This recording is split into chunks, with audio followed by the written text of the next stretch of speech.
দৌলতখান উপজেলা ৬ নং চরখলিফা ইউনিয়নের ৮ নং ওয়ার্ড বিএনপির সাধারণ সম্পাদক ও মেম্বার পদপ্রার্থী আব্দুল বারেক ফরাজীর উদ্যোগে বিএনপির প্রতিষ্ঠাতা শহীদ প্রেসিডেন্ট জিয়াউর রহমান, দেশনেত্রী মরহুম বেগম খালেদা জিয়া ও প্রধানমন্ত্রী তারেক রহমান এবং ভোলা ২ এর সংসদ সদস্য আলহাজ হাফিজ ইব্রাহিম এমপি মহোদয়ের জন্য দোয়া ও ইফতার মাহফিল অনুষ্ঠিত হয়েছে।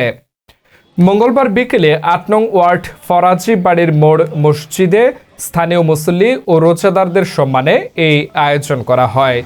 এই সময় আব্দুল বারেক ফরাজি বলেন, পবিত্র মাহে রমজান আমাদের আত্মশুদ্ধি, ধৈর্য ও সহমর্মিতার শিক্ষা দেয়। এই মাস আমাদের অসহায় ও দরিদ্র মানুষের পাশে দাঁড়াতে উদ্বুদ্ধ করে। ব্যক্তিগত স্বার্থ নয়, মানুষের কল্যাণ ও এলাকার উন্নয়নই আমার মূল লক্ষ্য।